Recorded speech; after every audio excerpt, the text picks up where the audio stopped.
जरा सोचिए, परिवार के साथ एक बहुत ही बढ़िया डिनर चल रहा है, सब कुछ एकदम नॉर्मल है, हंसी मजाक चल रहा है, और फिर अचानक पलक झपकते ही वो हंसी खौफ में बदल जाए, मौत एकदम सामने खड़ी हो। आज के इस एक्सप्लेनर में हम एक ऐसी ही रोंगटे खड़े कर देने वाली मेडिकल मिस्ट्री पर बात करने वाले हैं। एक ऐसी सच्ची घटना जो विज्ञान और हमारी चेतना दोनों को सीधे तौर पर चुनौती देती है। तो इस खौफनाक घटना की शुरुआत होती है अमेरिका के फिलाडेल्फिया शहर से। केल्सी एबोनेथी मैकलीन, जिनकी उम्र 53 साल थी, वो एक बहुत ही खुशनुमा बारबेक्यू डिनर एंजॉय कर रही थी कि अचानक गले में स्टेक का एक टुकड़ा फंस जाता है। उनकी सांस की नली पूरी तरह ब्लॉक हो गई। वहां मौजूद लोगों ने तुरंत हेमलिच मैन्यूअर ट्राई किया, जो इस तरह की चोकिंग इमरजेंसी में जान बचाने की एक आम तकनीक है, लेकिन कोई फायदा नहीं हुआ। कुछ ही सेकंड्स में हालात इतने बिगड़ गए कि उनकी सांसें थम गईं और शरीर पूरी तरह से बेजान हो गया, बिल्कुल सुन। बाहर जो अफरा तफरी मची थी वो तो थी ही, लेकिन शरीर के अंदर जो मेडिकल क्राइसिस शुरू हुआ था वो और भी भयानक था। 3.5 मिनट सुनने में शायद बहुत छोटा सा समय लगे, लेकिन इस घटना में ये 3.5 मिनट असल में मौत का काउंटडाउन थे। पूरे 3.5 मिनट तक केल्सी की सांसें रुकी रहीं। मेडिकल भाषा में कहें तो उनकी क्लिनिकल डेथ हो चुकी थी। हर गुजरते सेकंड के साथ उनके जिंदा बचने की उम्मीद खत्म हो रही थी। अब विज्ञान के नजरिए से इसे समझें तो जब शरीर को ऑक्सीजन मिलना बंद हो जाता है तो उस कंडीशन को हाइपोक्सिया कहा जाता है। बिना ऑक्सीजन के हमारे ब्रेन सेल्स बहुत तेजी से मरने लगते हैं। चिकित्सा विज्ञान हमें साफ चेतावनी देता है कि इतने लंबे समय तक ऑक्सीजन ना मिलने का सीधा मतलब है इंसान के दिमाग का हमेशा के लिए शटडाउन हो जाना।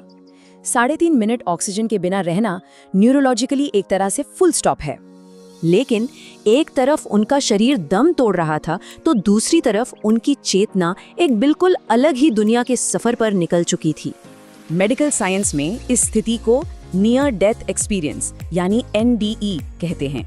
ये कोई मनगढ़ंत कहानी या जादू टोना नहीं है।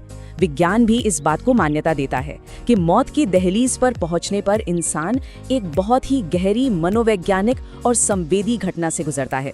आज के समय में दुनिया भर के न्यूरोलॉजिस्ट्स इस रहस्य को समझने की लगातार कोशिश कर रहे हैं। अब जरा इन दो बिल्कुल अलग अलग स्थितियों को देखिए।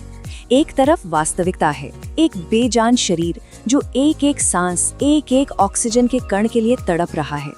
लेकिन दूसरी तरफ केल्सी का अपना अंदरूनी अनुभव बिल्कुल इसके उलट था। उन्हें ऐसा लगा जैसे वो किसी बहुत गहरे गड्ढे में धीरे धीरे समाती जा रही हैं। लेकिन हैरानी की बात तो ये है कि वहाँ कोई घबराहट या दर्द नहीं था, बल्कि एक असीम सुकून और प्यार का एहसास था। अब ये मेडिकल साइंस के लिए एक बहुत बड़ी पहेली है कि एक मरता हुआ, ऑक्सीजन के बिना तड़पता हुआ दिमाग इतना शांत अनुभव आखिर कैसे पैदा कर सकता है। खुद केल्सी ने इसे इस तरह बताया, वहाँ न कोई आवाज थी, न समय का कोई अता पता, बस एक अजीब सा सुकून और प्यार का एहसास था। विज्ञान इस पर क्या कहता है? न्यूरोलॉजिस्ट का मानना है कि जब दिमाग में ऑक्सीजन का लेवल एकदम से गिरता है तो ब्रेन केमिस्ट्री बहुत तेजी से बदलती है।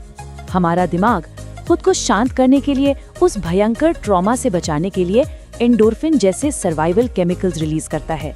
शायद यही वजह है कि टाइम और साउंड का सेंस पूरी तरह खत्म हो जाता है और दिमाग को वो असीम शांति महसूस होती है। पर बात सिर्फ इस असीम शांति पर खत्म नहीं होती। इसके बाद जो हुआ वो और भी ज्यादा हैरान करने वाला था। उस शांति के बाद शुरू हुआ एक लाइफ रिव्यू।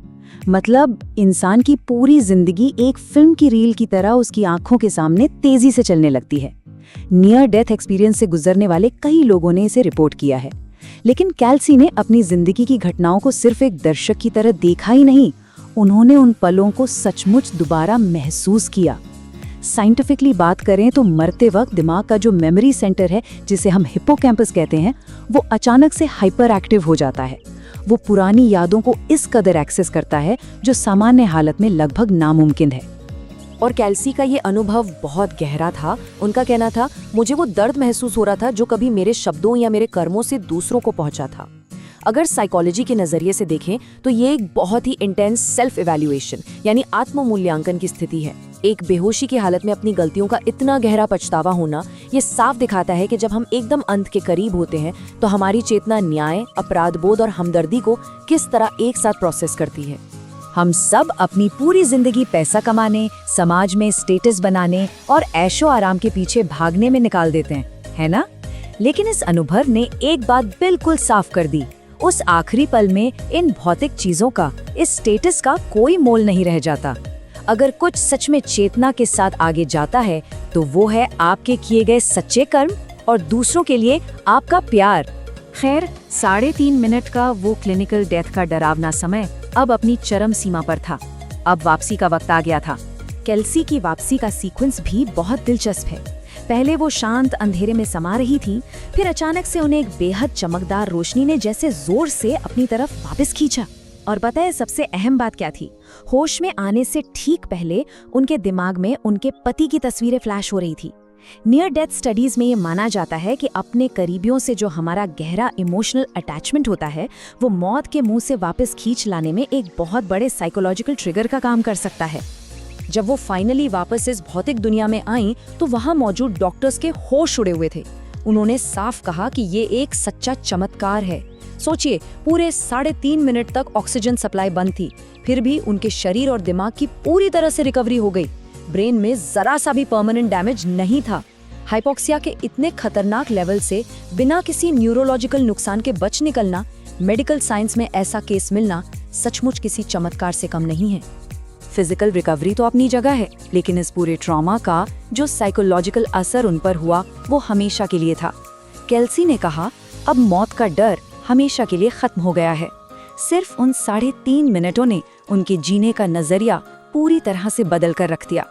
जिस अनुभव ने उन्हें मौत के इतने करीब लाकर खड़ा कर दिया था, उसी ने उन्हें जिंदगी को एक नए और कहीं बेहतर ढंग से जीने की समझ भी दी। तो ये पूरी घटना हमें एक बहुत ही गहरे सवाल के साथ छोड़ जाती है। जब दिमाग में ऑक्सीजन खत्म हो जाती है और शरीर पूरी तरह से हार मान लेता है, तो क्या हमारी चेतना बस एक अंधेरे में हमेशा के लिए विलुप्त हो जाती है? या फिर क्या वो उस वक्त हमें ये दिखाती है कि इस पूरी कायनात में असल में सबसे ज्यादा मायने क्या रखता है? क्या मरते हुए दिमाग की वो आखिरी केमिस्ट्री हमें सच्चाई के सबसे करीब ले जाती है? ये एक ऐसा रहस्य है जिसका जवाब विज्ञान आज भी तलाश रहा है। उम्मीद है इस एक्सप्लेनर से आपको इस मेडिकल और